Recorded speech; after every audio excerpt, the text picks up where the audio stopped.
Hello everyone, welcome back to the mathematical world. बच्चों, आज हम लोग जो सोशल साइंस का सैम्पल पेपर 2 है वो यहाँ पे दिखाऊंगा और उसका जो मार्किंग स्कीम है वो भी दिखाएंगे हम। तो तुम लोग बस वीडियो को पॉज कर लेना बच्चों और फिर उसका सॉल्यूशन देख लेना, क्योंकि मैं यहाँ पे तो उतना एक्सप्लेन नहीं कर पाऊँगा, मतलब उतना अच्छे से नहीं होगा जैसे मैं मैथ्स में करता हूँ, ठीक है ना।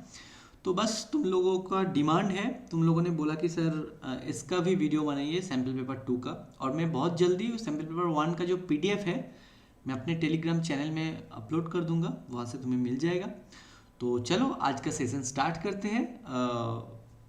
और अच्छा, और एक बात है, मैं अभी कुछ वीडियो अपलोड कर रहा हूँ, वहाँ पे कौन सी चैप्टर में कितना मार्क्स है वो गिवन है, तो वो वाला भी वीडियो एक बार देख लेना, ताकि तुम अपना खुद का स्ट्रैटेजी बना पाओ कि मेरे पास इतना टाइम लेफ्ट है और इस टाइम के अंदर मुझे ये ख़त्म करना है, ठीक है। अच्छा, आज का वीडियो उतना लेंदी नहीं होने वाला है, बस मैं मार्किंग स्कीम को दिखाऊंगा और क्वेश्चन को दिखाऊंगा, तुम लोग बस पॉज करके उसका आंसर कर लेना, ठीक है। और मैं बहुत जल्दी उसका क्वेश्चन पेपर मेरे चैनल में, टेलीग्राम चैनल में अपलोड कर दूंगा। अच्छा, और एक बात कहना है बच्चों, अगर मेरा काम अच्छा लग रहा है, मेरा जो ये मतलब एक बिफोर एग्ज़ाम तुम लोगों का बोर्ड एग्जाम है उससे पहले जो मैं ये सब कर रहा हूँ, तो इससे तुम्हें अगर हेल्प मिल रहा है तो मेरे चैनल को सब्सक्राइब करो अभी तक नहीं करे हो तो, और वीडियो को पूरा देखना ताकि तुम्हें प्रॉपर नॉलेज मिले, ठीक है। और वो वाला भी मिस मत करना, वो उसका प्लेलिस्ट का नेम भी मैं बता देता हूँ, important information of DAV board, okay. ये इस टाइप का नेम है प्लेलिस्ट में, तो वो देख लेना। चलो आज का सेशन स्टार्ट करते हैं, लेट्स गेट स्टार्ट।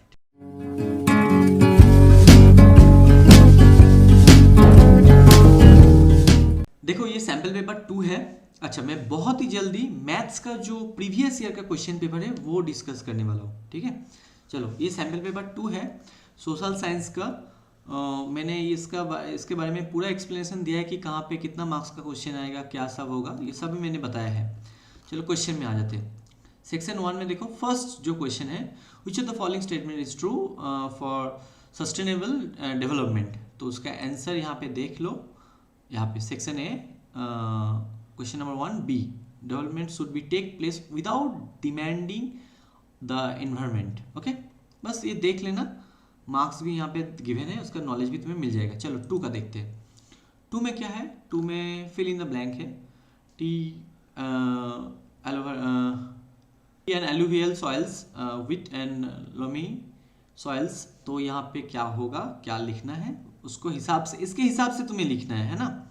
तो यहाँ पे देख लो, है क्या, जूट, जूट होगा इसका आंसर, ओके। चलो, इसका और एक पार्ट है, और मतलब एक और पार्ट है यहाँ पे, क्रॉप जो है वो जूट है, टेम्परेचर कितना होगा, रेनफॉल कितना चाहिए, उसका इन्फॉर्मेशन यहाँ पे लिखना है तुम्हें, फिल इन द ब्लैंक्स करना है। 25 डिग्री सेंटीग्रेड में ये होता है 150 सेंटीमीटर एंड अबव, उससे ज़्यादा भी हो सकता है, मिनिमम 150 सेंटीमीटर चाहिए। चलो, अच्छा, उतना एक्सप्लेन करने जाऊंगा तो बहुत टाइम लग जाएगा। मैच द फॉलोइंग देख लो एक बार, यहाँ पे क्या क्या लिखा है, ये वाला एक काम करो, स्क्रीनशॉट ले लो, ठीक है। मैं भी आंसर दिखाने वाला हूँ, वहाँ पे तुम्हें पता लग जाएगा। चलो 3 वाला, ये देखो, 1 जो ए का 2 है, बी का 1, सी का 4, डी का 3, ठीक है। चलो नेक्स्ट, तो option 1 this is the correct answer, first one. Next question, अच्छा ये हिंदी में था, यहाँ पे देख लो 4 number question, identify the age group with the help of the following information. यहाँ पे कुछ इन्फॉर्मेशन दिया गया है, वो पढ़ लो एक बार पॉज करके वीडियो को, फिर यहाँ पे आ जाओ। People between 59 and above age old population, okay. तो ओल्ड पॉपुलेशन कैसे हम लोग चूज करते हैं, 59 एंड अबव जो होता है वो, यहाँ पे बोला गया people can be economically productive, people, यहाँ पे क्या लिखा है, people can be economically productive through they may have retired, people may be working voluntarily but they are not available for employment through recruitment, okay. Recruitment के थ्रू, recruitment जो है उसके थ्रू जो है वो कौन, मतलब जो लोग रिटायर कर जाते हैं, 60 में हम लोगों का रिटायरमेंट होता है, तो इसीलिए यहाँ पे 59 एंड अबव वो लोग के बारे में यहाँ पे कहा गया है, ठीक है। Next, fill in the blanks by choosing the correct term from the given options। यहाँ पे कुछ दिया गया है, British introduce the system of dash to learn about India before it could B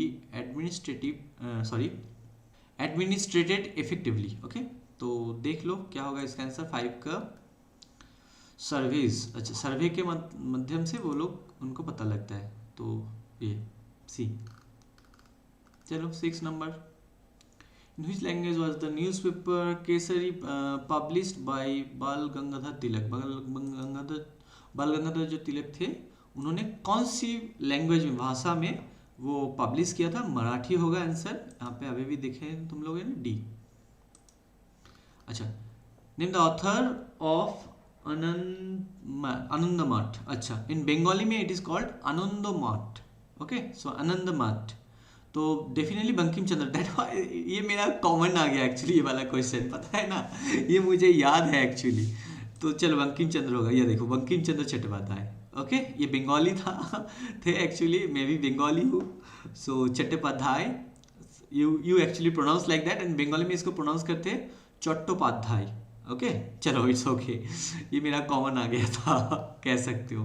अच्छा, उसका और एक पार्ट है, who gave the slogan freedom is our birth right. Definitely I think you know Bal Gangadhar Tilak, या that is also common for me. चलो 8 number में देखते हैं। The question below, there are 2 statements marked as assertion, अच्छा, and reason. तो यहाँ पे तुम्हें असर्शन रीजन का जो पार्ट है वो पढ़ना है ठीक से।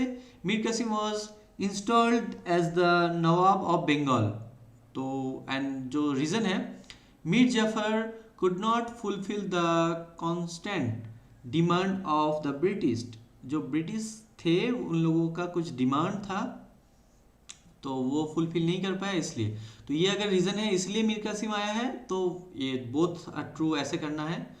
तो एक्चुअली तो बोथ आर ट्रू एक्चुअली, हाँ, या and this the correct you can से explanation of this means understood ना। मतलब क्या क्या हुआ था, रीजन क्या था, मीर जाफर जो थे, मतलब जो ये मुझे पता है सिराजुद्दौला जो थे उनको हटाने के लिए ब्रिटिश ने मीर जाफर को लगाया था काम में। मतलब इसकी मदद से, ये एक्चुअली हम लोग कहते हैं ना कि जो दगाबाजी करते हैं बोलते हैं कि तुम मीर जाफर है, ऐसे हम लोग कहते हैं।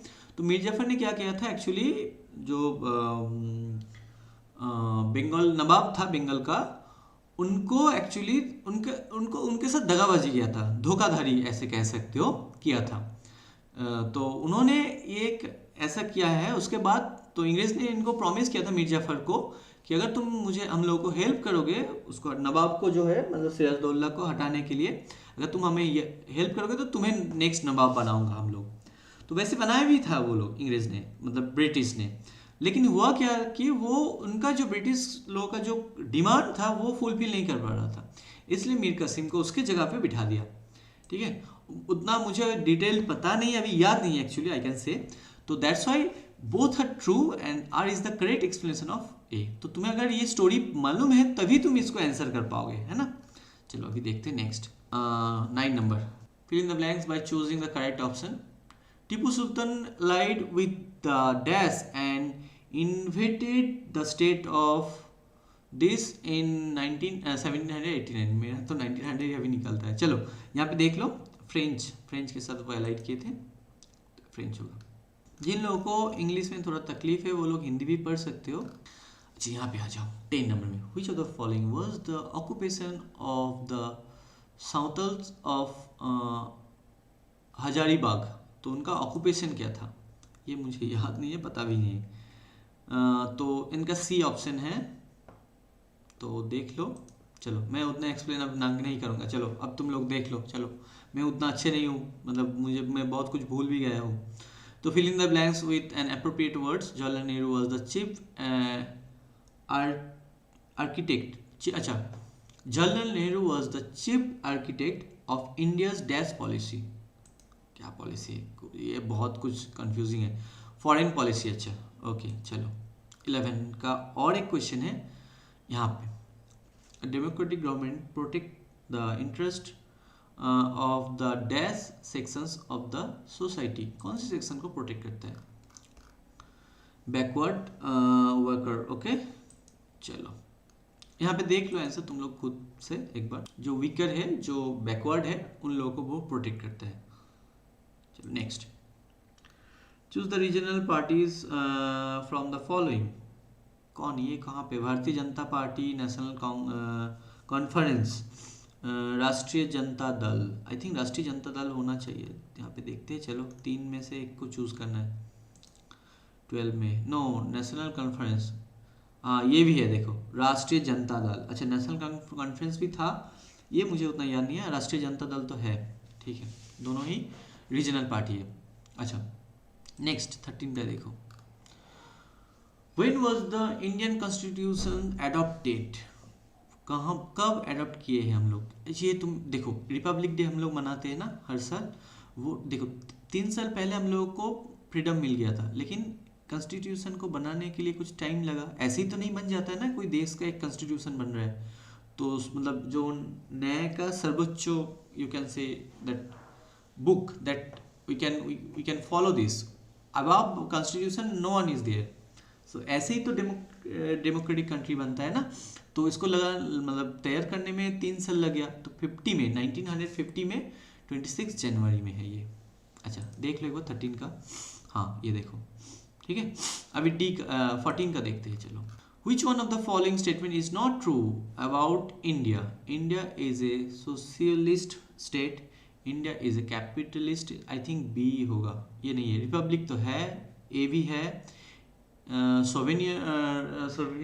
India is a sovereign state, ये भी है, मतलब बी होना चाहिए, लगता तो है मुझे ऐसे ही, हाँ कैपिटलिस्ट नहीं है एक्चुअली, पूंजीवादी जो बोलते हैं उनका वो नहीं है एक्चुअली। चलो मैं उतना अच्छे से एक्सप्लेन नहीं कर पाऊंगा। Next, explain the meaning of the fundamental duties. Fundamental duties मतलब are obliges and every citizen is expected to perform them.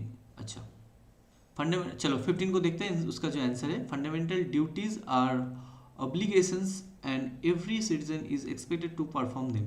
अच्छा चलो 16 का हो अभी देखना है, ये क्या है, to which institution is the given picture related. ये तो बहुत ही आसान क्वेश्चन है, ये पार्लियामेंट है, हाँ तुम सबको पता होना चाहिए। अच्छा जो लोग विजुअली चैलेंज नहीं है, प्लीज़ बच्चों ये वाला क्वेश्चन को अटेम्प्ट मत करना, क्योंकि इसमें कोई भी मार्क्स नहीं मिलने वाला है तुम्हें। अगर तुम लोग सोचो कि चलो मुझे ये वाला क्वेश्चन नहीं आ रहा है तो इसको अटेम्प्ट कर देते, मत करो, क्योंकि यहाँ पे तुम्हें कोई मार्क्स नहीं मिलेगा और तुम्हारा टाइम वेस्ट होगा, तो इसको अटेम्प्ट नहीं करना है तुम्हें।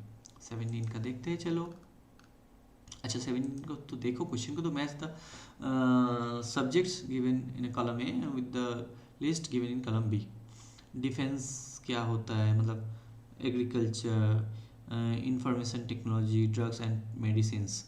तो यहाँ पे कुछ ऑप्शन है, चलो देखते हैं। A2 B1 C4 D3। A2 union list में डिफेंस आता है, B1 स्टेट लिस्ट में, ऐसे ऐसे करके ऑप्शन देख लो, ये एक्चुअली 17 का है, 17 this one is the answer.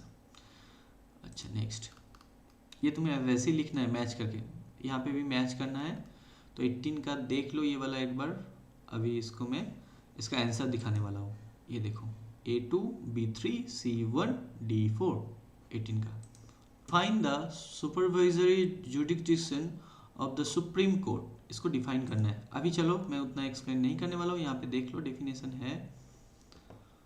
Okay चलो next 20, which one of the following is a civil case or criminal case? Dispute over purchase a goods, यहाँ पे है evasion of income tax, मतलब इनकम टैक्स ना देना, ये तो क्रिमिनल केस है, इनकम टैक्स नहीं दोगे तो जेल भी हो सकता है ना। तो I think this one is criminal case, this one is civil case. Purchase कुछ ऐसा होता है ना जी, हाँ वो सिविल केस में जाता है। चलो 20 का देख लेते हैं एक बार, हाँ ये देखो सिविल केस, ये क्रिमिनल केस। टैक्स ना देना मतलब ये सच में क्रिमिनल ऑफेंस है, तो एकदम कभी कुछ का भी ऐसे जेल भी होता है ऐसे। चलो 21 को देखते हैं। What is the conversion suggest any two way by which resource can be used judiciously. Okay तो यहाँ पे इसका आंसर 21 का देखो, 2 ऑप्शन बोला मतलब 2 पॉइंट है गिवन। चलो next 22, this one please read the question properly. मैं टाइम देता हूँ, पढ़ लो, फिर मैं इसका आंसर दिखाऊंगा। और नहीं पढ़ पाए इतने टाइम में तो बच्चों इसको पॉज करो, वीडियो को अभी देखो। चलो मैं आंसर अभी शो करने वाला हूँ, अगर तुम्हारा नहीं हुआ तो पॉज कर लो बच्चों। चलो ये है 22 का आंसर, ठीक है। अच्छा 22 का और एक पार्ट है, इसको पॉज करके आंसर को देखो, लिख भी सकते हो तुम। मैं क्वेश्चन को अपलोड कर दूंगा मेरे टेलीग्राम चैनल में। अच्छा इसका एक और पार्ट है, वहाँ पे देखो जाके, ये देखो। Define the term neutral vegetation, would do you agree that neutral vegetation is important for the environment as well as the human beings? Support your answer with 2 reasons। तो 2 reasons में लिखना है यहाँ पे। 23 का जो सेकेंड ऑप्शन है वो एक बार देखो, दिस वन 23 का ये आंसर। चलो अभी ये और का आंसर है 23 का, और इसका जो आंसर है ये 24। ओके पढ़ लो बच्चों जल्दी जल्दी क्वेश्चन को। इसका आंसर होगा यहाँ पे, this is the answer. 3 point भी गिवन है, अच्छे से इसको देखो कैसे लिखते हैं। 3 पॉइंट में 3 मार्क्स है, थोड़ा इंट्रोडक्शन देने के बाद इसका आंसर लिखना है। चलो 25 को देखते हैं। Describe any 3 financial powers of the parliament, तो उसका आंसर देखो यहाँ पे। ओके अभी 25 का और एक पोर्शन है, यहाँ पे भी देख लो। यहाँ पे लिखा गया है कि describe the legislative procedure for the passing of an ordinary bill. Ordinary bill pass करने में लेजिस्लेचर में क्या होता है वो प्रोसेस को डिफाइन करो। यहाँ पे 1 2 3 4 5 पॉइंट यहाँ पे बोला गया है, डिस्क्राइब किया गया है। ये देखो पहले ये 2 पॉइंट को पढ़ लो, फिर यहाँ पे 3 पॉइंट। यहाँ पे कुछ सोर्स दिया गया है इंफॉर्मेशन, तुम्हें पढ़ना है इसको ठीक से। पहले इस पार्ट को पढ़ो, फिर इसका पढ़ो। अगर नहीं हुआ तो पहले थोड़ा रिवाइंड करके पहले उस पार्ट को पॉज करो, फिर उस पार्ट को पढ़ लो, फिर यहाँ पे आ जाओ। तो सोर्स कुछ गिवन है, ये पढ़ लिया तुम लोगों ने आई थिंक। अभी चलो इसका आंसर देखते हैं ऐसे। 26(1) का जो होगा वो है डी, कैश रिवॉर्ड्स, यहाँ पे डी। 26(2) का जो आंसर है वो है बी, 26(2) का है बी। अभी 3 का देखते हैं। 26(3) उसका आंसर है सी। हो गया, तीनों क्वेश्चन था, तीनों ही हो गया। चलो अभी नेक्स्ट 27 में आते हैं। हिंदी में है, यहाँ पे पढ़ सकते हो अगर तुम लोग चाहो तो। स्क्रीनशॉट ले लो जल्दी जल्दी। ये वाला है पहला पार्ट, अभी ये वाला है दूसरा पार्ट, और ये सभी क्वेश्चंस है। ओके चलो, read the given source and answer the following. Again वही टाइप कुछ सोर्स दिया गया है, पढ़ो, इसका आंसर करना है। 27(1) का देखते चलो, डी। ओके 2 3 2 का पहले देखे, B second Anglo Mysore second Anglo Mysore war no. चलो बी का हो गया, मतलब बी ऑप्शन हुआ 2 का। अभी 27 का 3 जो है उसका आंसर देखे चलो, डी। ओके टीपू सुल्तान। चलो नेक्स्ट, ये हिंदी में है, इसका ये क्वेश्चन है।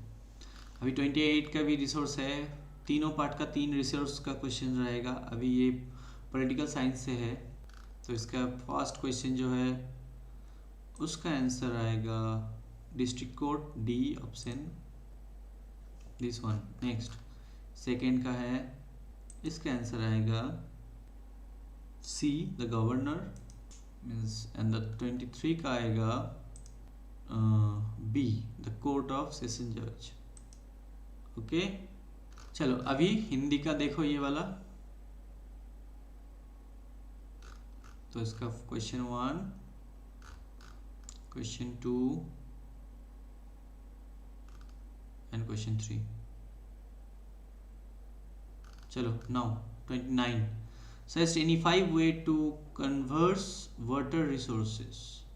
तो 5 पॉइंट तो तुम्हें लिखना है, ये ब्रॉड क्वेश्चन है। 1 2 3 4 5 यहाँ पे देखो। चलो next 30, state any 5 difference between agriculture practice in the US and India. मतलब इंडिया यूएस में जो डिफरेंस है, कैसे वो लोग मतलब एग्रीकल्चर में क्या करते हैं, प्रैक्टिस कैसे, मतलब कल्टीवेट कैसे करते हैं, ये सब प्रैक्टिस जो है वहाँ पे क्या होता है, यहाँ पे क्या होता है, वो 5 पॉइंट तुम्हें यहाँ पे लिखना है। Size, capital, market, okay, mechanism, you can say mechanization, actually it is not mechanization, okay, and technology। सभी में क्या क्या अंतर है यहाँ पे, डेफिनेटली उन लोगों का इन्वेस्टमेंट वो सभी कुछ बेहतर है हम लोगों से। हम लोगों को और बेहतर करना होगा इस डिपार्टमेंट में, क्योंकि हम लोग भी बहुत ही डिपेंड करते हैं एग्रीकल्चर में ना। तो यहाँ पे देखो पॉइंट को देखो, पांचों पॉइंट ही है यहाँ पे। ये वाला यूएस का है, ये वाला इंडिया का है। You can see there this is US, this India. ठीक है, स्क्रीनशॉट बेटा, it will be better for me. चलो नेक्स्ट। अच्छा और भी पॉइंट है यहाँ पे, no, intensive and extensive. Second जो क्वेश्चन है और का, वो state 5 difference between extensive agriculture and intensive agriculture. तो चलो देखते हैं क्या होगा डिफरेंस। ये वाला है, पांचों पॉइंट दिया गया है यहाँ पे, पांचों, इसका डिफरेंस ये दोनों में। नेक्स्ट चलो 31। देखो अभी लग रहा है कि मैं बहुत फर्स्ट मूव कर रहा हूँ, तो बेटा पॉज कर लो फिर देख लो आंसर को, ठीक है। नेक्स्ट क्वेश्चन है 31 का, explain the economic causes of the first war of independence. Economic में क्या कॉज था, क्या हुआ था वो, 1 2 3 यहाँ पे पॉइंट है। यहाँ पे एक बार पॉइंट को पढ़ लो, लिख भी सकते हो पॉज करके वीडियो को। मैं वैसे ही जब मैं पढ़ता था ना यूट्यूब से, तभी तो उतना यूट्यूब का मतलब पॉपुलेशन नहीं था, मतलब पॉपुलैरिटी नहीं था, आई शुड से पॉपुलैरिटी मैं पॉपुलेशन कह दिया गलती से। अच्छा, तभी तो उतना पॉपुलैरिटी नहीं था यूट्यूब का, लेकिन मैं बहुत दिन से यूट्यूब से पढ़ाई कर रहा, हाँ है ना।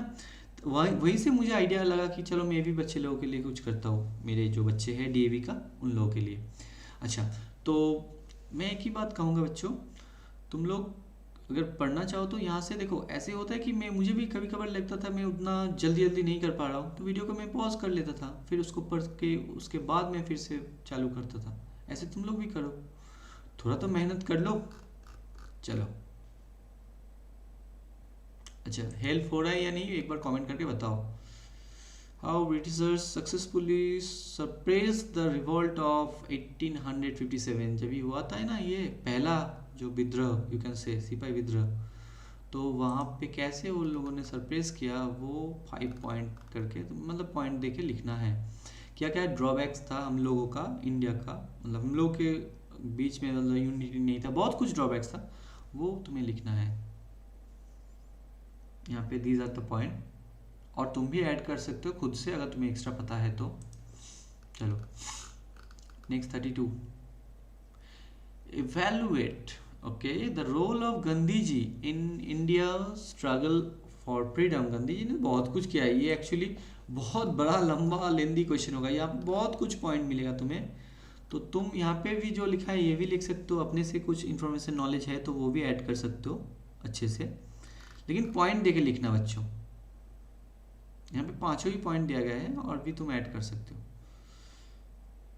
चलो वीडियो को पॉज करो, देख लो बाकी का पार्ट, मैं अभी नेक्स्ट क्वेश्चन में जाने वाला हूँ। Highlighted any 5 features of A parliamentary form of government. Means कैसे गवर्नमेंट होता है, पार्लियामेंट्री फॉर्म ऑफ गवर्नमेंट कैसे होता है, वो 5 फीचर्स तुम्हें एक्सप्लेन करना है, यहाँ पे लिखना है एक्चुअली, ये वाला 5 पॉइंट्स है। पॉज करो बच्चों और यहाँ पे देखो एक बार। चलो नेक्स्ट 34 क्वेश्चन नंबर, इसका 2 पार्ट है, 3+2 मतलब 3+2 5 मार्क्स। तो यहाँ पे चलो देखते हैं, ये है 34। अच्छा, इसका और एक पार्ट था 33 का, और एक और पार्ट है, मैं इसको स्किप कर गया है। How is India freedom, sorry, how is India a federation with a very strong central government, analysis करना है, वहाँ पे 5 पॉइंट है, ये वाला 7 पॉइंट दिया गया है यहाँ पे, और भी हो सकता है, तुम लोग अपने से भी ऐड कर सकते हो। नेक्स्ट चलो, इसका आंसर यहाँ पे आएगा, दैट इज 35 में। एक्चुअली तुम्हें तो मैप पॉइंटिंग करना है, यहाँ पे मैं क्या कहूँ बोलो, ये देख लो एक बार, क्वेश्चन को पढ़ो, और इस जगह को मैं यहाँ पे दिखाने वाला हूँ। ABCD 4 है, 4 मार्क्स का 4 पॉइंट है, वो तुम्हें नाम लिखना है इसका, बोला भी गया है, ये देखो, ये B है, ये C है, ये D है, और ये A, बस इसका नेम तुम्हें लिखना है 35 में। देखो थोड़ा अच्छा से, एक्चुअली ये बहुत ही हेजी है, फिर भी अगर देख पाओ तो देखो, नहीं तो अपने से प्रिपेयर कर लो। क्वेश्चन को देख लिया ना तुम लोगों ने, तो यहाँ पे रेनफॉल जो होता है हेवी साउथ अफ्रीका में, वो कहाँ है, वो जगह सब। चलो नेक्स्ट बी का 35 का जो बी है वहाँ पे 2 मार्क्स का क्वेश्चन होता है, वो 35 1 का आंसर, 35 2, 35 3 जो विजुअली चैलेंज्ड एक्चुअली इन लोगों का छोड़ो, 35 ए हो गया, यहाँ पे बी का आंसर है, ये वाला क्वेश्चन है बी का, 2 मार्क्स है, 2 पॉइंट को तुम्हें मतलब मार्क करना है। मीरठ में हुआ था एक ये, और मुंबई में यहाँ पे एक, ये दोनों को तुम्हें क्वेश्चन में मार्क करना है। चलो नेक्स्ट, ये तो नहीं करना है हम लोगों को अटेम्प्ट, क्योंकि ये विजुअली चैलेंज बच्चों के लिए है, तो बस हो गया, ये यहाँ पे नहीं करना, ये भी विजुअली चैलेंज बच्चों के लिए है, तो हम लोग का ख़त्म। ठीक है, ये वाला मैप गिवन था, तुम्हें वो लिखना था पूरा डिस्क्रिप्शन, जैसे यहाँ पे मैंने किया, मीरठ लिखा हुआ है, मुंबई लिखा है, तभी तो मुंबई था, अभी मुंबई हो गया, यहाँ पे जो लिखा है ये सभी तुम्हें लिखना है। चलो ख़त्म आज का सेशन, मतलब यू कैन से सोशल साइंस का सेशन। पता है मैं उतने अच्छे से तो एक्सप्लेन नहीं कर पाया, जितना मुझे याद है वो उसके हिसाब से मैंने एक्सप्लेन किया है बच्चों। एक्चुअली मैंने सोचा कि ये सोशल साइंस अगर मैं यहाँ पे अपलोड करूँ तो तुम लोगों को वो सब्जेक्ट का हेल्प मिलेगा, यहाँ पे तो आंसर दिया ही है, तो why should I not share this, तो मैंने सोचा चलो तुम लोगों के साथ ये शेयर करूँ, तो बस कमेंट करो। और भी कोई अलग सब्जेक्ट का चाहिए सोशल साइंस का, तो दोनों सैम्पल पेपर था, दोनों का ही मैंने एक्सप्लेन कर दिया, और एक का पिछले का भी मैंने कर दिया है, जाके प्लेलिस्ट में देख लो। अभी कुछ और हेल्प मुझसे चाहिए तो कमेंट करो, बताओ जल्दी जल्दी क्या चाहिए। सो तब तक के लिए टेक केयर, बाय बाय।